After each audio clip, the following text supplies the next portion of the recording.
Here, let Oh, me. okay. Now it Yeah, is. you're on Yep. mine. Thank you. Yep. All right. I think I've got that working. Kia ora. Thank you, Donna, for that very lovely and kind introduction. Tēnā koutou, thank you for having me today. I'm really excited to be here. To share some of our mahi at Sense Rugby, with the wider community of health professionals, which is really, really exciting. I thought today I'll just go through the program to share a little bit more context and background as to kind of who we are and what we're all about and what we're trying to achieve. And then kind of use a nice mix, obviously, hopefully, of sort of visual representation and also some a bit of the why behind what we're doing and what we're looking to create.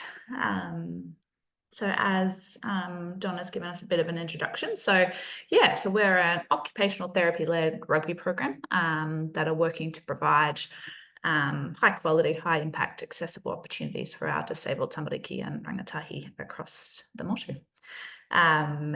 We kind of kickstarted late 2019 with some trials and have been growing in both our reach and our impact ever since, which is really, really exciting. I guess it's really important to mention, as Donna did, that our program was founded in Australia by an amazing paediatric OT over there and her husband, who is a rugby sevens player, who kind of brought their worlds together to kind of create this program, and very much with, I guess, our neurodiverse young people in mind, particularly that we're missing out on a lot of opportunity because of, some sometimes more subtle but really significant challenges with emotional and social skills and motor skills and attention and language and all of those things. So I guess just briefly, our kind of three core aims for our program is building confidence and participation opportunities. And that's really kind of, just that basis of trying to help build self-esteem and confidence in the young people that are coming along to join us, as well as providing an opportunity to practice some kind of core team skills as well. A big one for us is that ability to have a sense of belonging and connection to a greater community as well. A lot of our young people, this is the first time that they've kind of had this type of opportunity, and it's definitely a really meaningful experience for them. Like those things, we're all looking for opportunity to make friends and to connect and to have something that kind of can become our own moving into life as well, with regards to potentially a sport. And then being active, because we know about the immense benefits of being physically active for not just young people, but for all of us. So just quickly, our participants are really varied, and this looks different across the country, but kind of typically our youngest so far has been sort of from 3 up, and we've got some particularly in Hawke's Bay, one of our groups that's been running for a few years now, are kind of age sort of 17 up to 25, so quite varied with regards to age, and a really diverse mix of young people and young adults really that are engaging in the program as well. So as I say, kind of founded upon that principle of kind of looking for a sport or an active rec or play option for our neurodiverse tamariki and rangatahi. Really, large range of young people that are engaging in the program. And I guess this is where it being occupational therapy led really comes into play, because we're fortunate to have quite a range of skills that we can adapt and be flexible with regards to the program, and therefore do our best to really make it work for anyone that comes and wants to join our team. Just quickly, these are kind of the principles of our participation model that I guess helps us to achieve this. So we've got really high support ratios. So once again, we're always occupational therapy led, but always have a co-facilitator.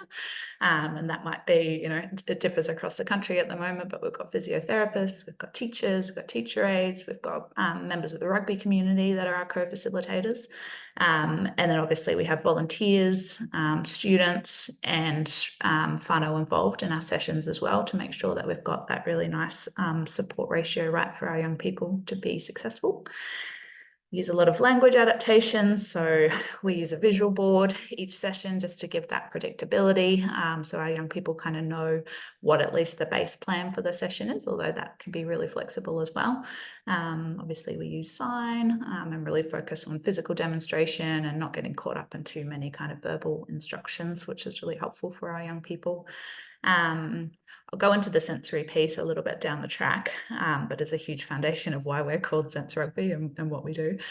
Obviously, environmental adaptations are really important for us, and ensuring that, yeah, our physical space is not only safe, but once again, from a sensory perspective, is inclusive of our young people that are involved. And I guess once again, as OTs, having some extra skills in that space around supporting and kind of being able to be a coach from a social, emotional, and problem-solving perspective is really important.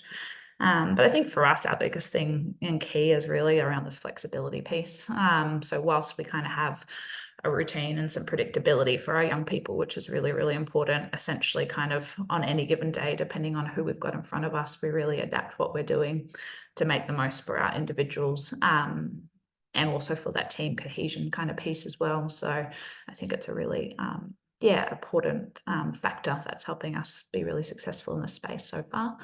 As well as, depending on our setting, getting whānau connected, or potentially, and we'll talk about this next as well, but within schools, teachers and teacher aides connected as well, so that we're sharing our information as we go and trying to upskill and share information and strategies, so that not only hopefully are we having an impact on the field, but that's having an impact off the field as well.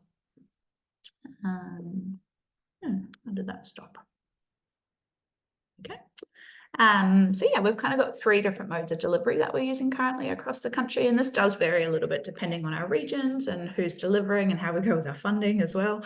But in an ideal world, we've got 3 different models that we deliver the program, and that's because we know that our participants and whānau also need a range of options so that they can participate and so that we're truly accessible, because for some families it's really tricky to get along to a community session after school. They're already have a lot that they're juggling. And for some of our young people, starting in that school space is really, really powerful because they've got a team around them where they're already really safe and really connected and there's lots of support.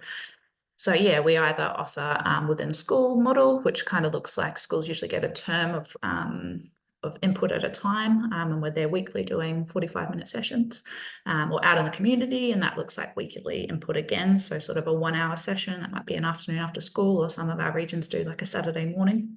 And then we also offer school holiday programs with a little bit of an intensive model in mind. So it's usually how we always start our programs off, where young people will come and they'll do a session every day across that week. And that allows for really lovely repetition. And we see a lot of shifts, especially in kind of decreased levels of anxiety and increased participation that way. So it's always kind of how we start and how we always continue to offer as well, because that works really nicely. Just a few kind of goal examples. This came from in 2020, in kind of recognizing that we needed some, some information behind us when we're going to funders to back our program. New Zealand Rugby came to the table and helped to fund an evaluation study that we did. So these were some of the goals that were set, which once again, these look really different for everyone, but I think it's just a nice kind of take on what some of the goals for our families and young people are. So obviously we've got, that focus on confidence and kind of connection, some social skills and emotional regulation kind of goals, as well as that physical aspect as well. So looking at motor planning, stamina and endurance, and just an opportunity, once again, to connect to a sporting team with young people that are at a similar level to them. I think for a lot of the time, some of our young people end up, on the sidelines, or once again, it looks really tricky for them to participate and it doesn't always feel successful. So we really try to create an environment where it's successful for everyone and they get to, really feel that, which is super important. But as always, it's nice to see it in action. So I'm going to attempt to play a quick video and hopefully our links work well here.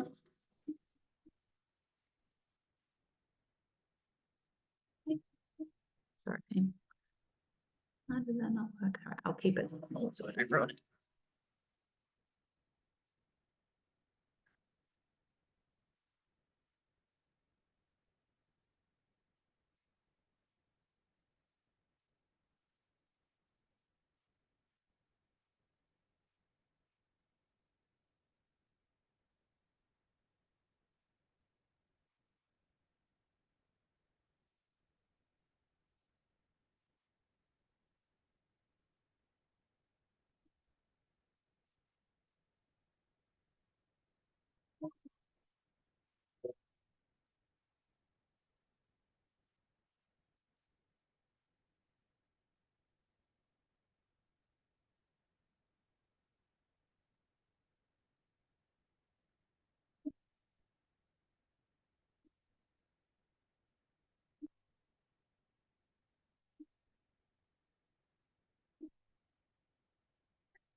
It could potentially flick that link around if it's helpful as well, so everyone can see it a little bit of a bigger screen, sorry.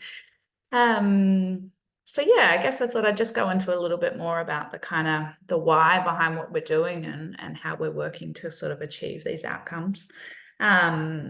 And I guess essentially, we're using play and movement-based opportunities to, to connect with our young people and help them have the opportunity to develop a really vast range of skills and opportunity to practice and learn those skills. And I guess we're doing that through physical play and physical activity. I interestingly have come off another presentation this morning, which is very rare to have two in a day, but with Sport New Zealand. And so, a lot of our funding across the country currently is coming from the sports sector.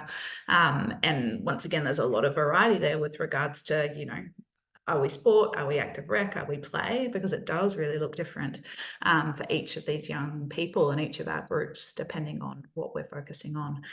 But I think, that ability to have both an individual and a group focus for us is really important because we know that there's such individual difference for a lot of the young people that come and connect with our program. So I thought I'd just use some pictures to kind of give a bit of a guide with regards to sort of what some of this is looking like. But yeah, I guess there's a lot of, whilst we have routine and structure to the activities that we're doing and the skills that we're practicing, there's also a lot of sort of self-initiated play and ideas that come within the space as well, which is really important. So I'm totally going to I think it's your left as well. Always get my left and rights mixed up. But the young group on the side there, these tackle bags are tackle bags, but they also get turned into trains and into boats and into cannons and all sorts of things. And so, not only are we practicing skills, but there's a lot of really amazing, I guess, play-based ideas and things that come out of these opportunities. And also this is something that comes from transitions, right? So we know transitions can be really tricky for some of our young people, but in this case, it turns into a train between activities. So that's totally fine. And it works really, really well for that group. And I guess just that concept as well of enabling ideas within the space that also allow for our young people to be a part of that, to be involved a little bit of like risky play and movement as well, which we know is really, really important for development, as well as obviously, focusing on some skills, but also having this ability, and the importance of movement, but having, kind of a context of play around that or making that fun and playful, which, I think, well, we all know that this is how young people learn. We also know the power of, if we do things through play, how that feeds the brain with regards to things being learnt faster, with less repetition. So, I guess we're all about trying to break down our activities and engage in a range of skills, but doing that in a really playful way for our young people. And then I guess the other big part of our program is this concept of the sensory elements as well. So there's a lot of sensory rich experiences that we draw upon in the program and in our sessions. And I guess a lot of this sort of lies within that sensory integrative kind of theory as well. So, this is an example more from we do a lot of reset breaks. And once again, and knowing transitions can be tricky. We use a lot of respiration and breathing strategies, but also, we do bubble cups and bubble monsters. And this was much harder to achieve when we were in COVID for a few years. The bubble monster and the bubble cup was very much missed. But this is a group of tamariki coming together at the end of their session to kind of support that transition back to a classroom after they've had a lot of other intense sensory input. But basically, the whole kind of premise of why we are sense rugby and why we use rugby is that all of the heavy work opportunities that naturally evolve with this concept are incredible. So we're constantly squishing and tackling and rolling and crashing and bashing. And what we know from that is that that's activating our proprioceptive system. We know that when we can activate and use that proprioceptive system, that we're allowing that nervous system to have a greater ability to modulate and to calm. And then that sets our young people up to be in the best space possible to, engage in the program, potentially, you know, engage in some of those trickier aspects of what might present to them in the session. So, you know, we get a lot of questions around why rugby and, you know, what's coming next and other sports. And it doesn't mean that a lot of those core OT, I guess, practices that we're using and a lot of those sort of foundations for our practice 100% can be taken across to other things, and 100% encourage that. But for us, that power of what we can achieve with the rugby equipment is really, really critical, I guess, to what we're working with and the young people that come to us specifically for this type of program. And then I think the other big thing for us is just this ability to, you know, enable participation through connection and interaction. And once again, this has got a real kind of play-based element to it as well, I think, as well as, you know, a big part of kind of having, you know, health professionals in this space kind of taking a different approach to these types of opportunities as well. But, you know, we know it's really challenging for a lot of our young people to be in a structured group and to be in a group at all. And so the power of kind of, you know, us as facilitators and OTs and adults and coaches and knowing, you know, on how to connect and I think really intentionally connect with our young people is really, really important. And so, you know, since rugby always kind of can look a little bit silly and a bit playful, and, you know, we definitely use a range of ways to connect and interact both with our young people and to facilitate that interaction and connection across our members and our groups as well, to hopefully try and really make sure that everyone feels safe and welcome, and that they can be their true authentic selves when they're in our space at our program. So our impact's pretty big. This is just a very kind of quick snapshot once again of some of those main areas that we looked at when we did the formal evaluation back in 2020. What I would say is that because we are we're not for profit, and so we're funded, and so we're continually gathering evidence and data and testimonials from our young people and their whānau.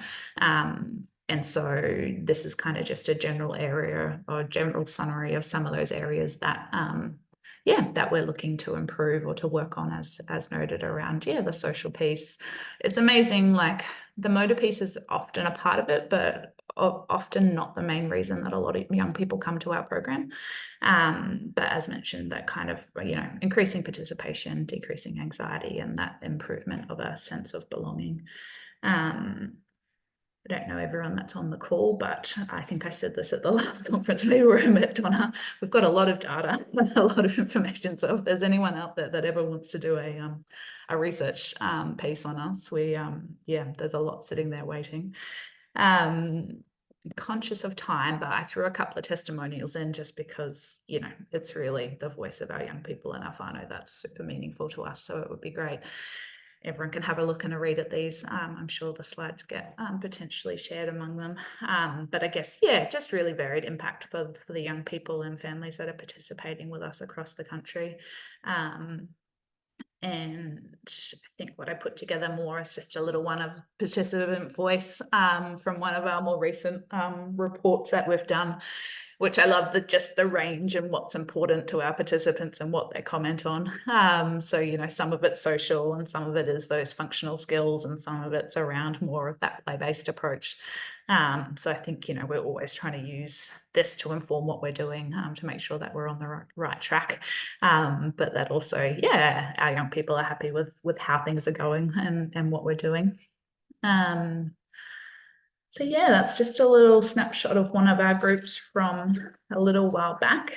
And that's a bit of a wrap from me. I guess where we are now. So when we started back in 2020, we kicked off just in Wellington, and then we moved to Auckland. And so kind of where we're at currently is we have 13 locations across the Motu within 8 different regions, soon to be expanded once again this year. So Canterbury and the Waikato will be next with regards to where we're going, and also potentially Taranaki. So slowly trying to increase our reach across the country so that we're delivering more opportunity. And that was just a summary of those knowledge translation sessions for the next session, which I think Donna shared at the start as well. But also, yeah, if there's time, I'm happy to answer any questions. But I guess, yeah, thank you for joining us. And it's a very quick snapshot of our program. It's always hard to know exactly what to focus on. But yeah, I guess thanks for everyone's time, and always happy to to connect and answer questions and things. So feel free to reach out. Awesome. So thank you very much for that, Erin. I know it's hard to squeeze it in. 20 minutes goes very fast. So again, as Erin has said, they just got the website and her contact details there if anyone wants to explore it more. I might get you just to switch back to the questions. Of course. If you can. Actually, I'll stop you sharing. I'll flip my ones instead. We'll do that. Does anybody have any questions for Erin while she's here? And just a reminder on that as well, that we are going to get together in a month's time as well, just to go through that knowledge translation as well. So Erin's put some questions up that she'd like you to think about. There we go. I'm Donna at Scalar. I just got a question. Sure. Thank you, Erin. That was really great. I'm actually working in Brisbane at the moment, so I have seen some of this program, and I about to see some of the program in action, which is great. I just wondered whether you had any information whether the work you're doing is translating to the children participating in any other activities, and also physical activities, and also translating to them being able to join other community physical activities, whether it's sport, recreation, leisure. Obviously, we find with these types of programs, they feel safe, like you said, but then translating it into, for example, PE at school or other clubs, or progressing so that they can join another team, not necessarily give this away. Just wondering if you've got any, you might have individual case evidence of that, but I'm wondering if you've got sort of any global sort of thoughts on that. Yeah, no, for sure. I mean, I think it's definitely, once again, a bigger part of what we're trying to achieve, hey?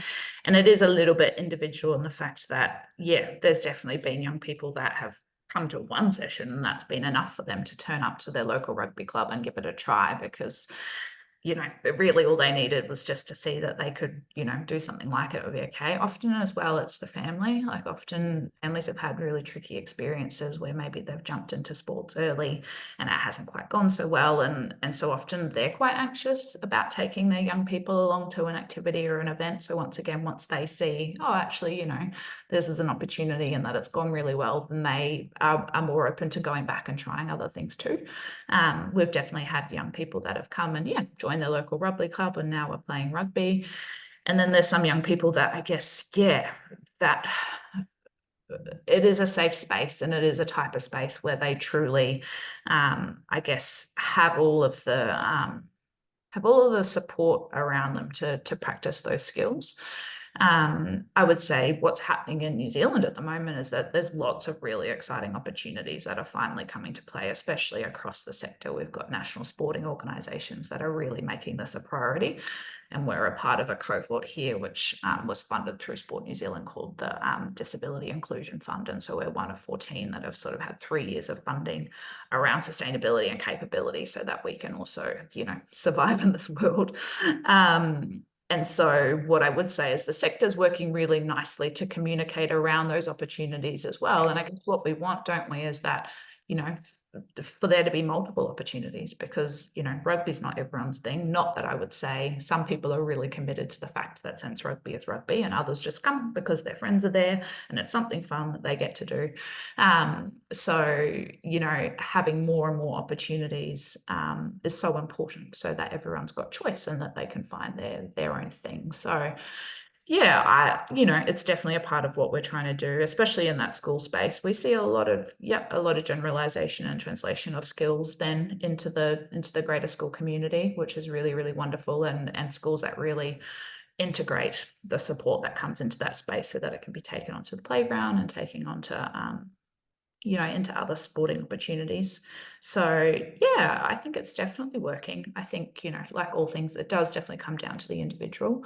And I think for us, it's really important that we're trying to achieve a model ongoing that is ongoing, because also the other thing that's happened, in the past, this is very much changing once again here in Aotearoa, is that, our kids got a chance to go to do something for a day and then that was it. And so we're very much also trying to ensure that they get the chance to come to Sense Rugby every week, like the same way that, young people get to go to netball or go to their rugby. And so, because we know that our young people need more repetition, more opportunity to learn. But also, like, that's what sport's about. It's not just about having one chance and that's it. So yeah, I think there's a number of ways that hopefully we're making a greater impact in that kind of scene. Hopefully that's helpful. Yeah, thank you so much. No worries.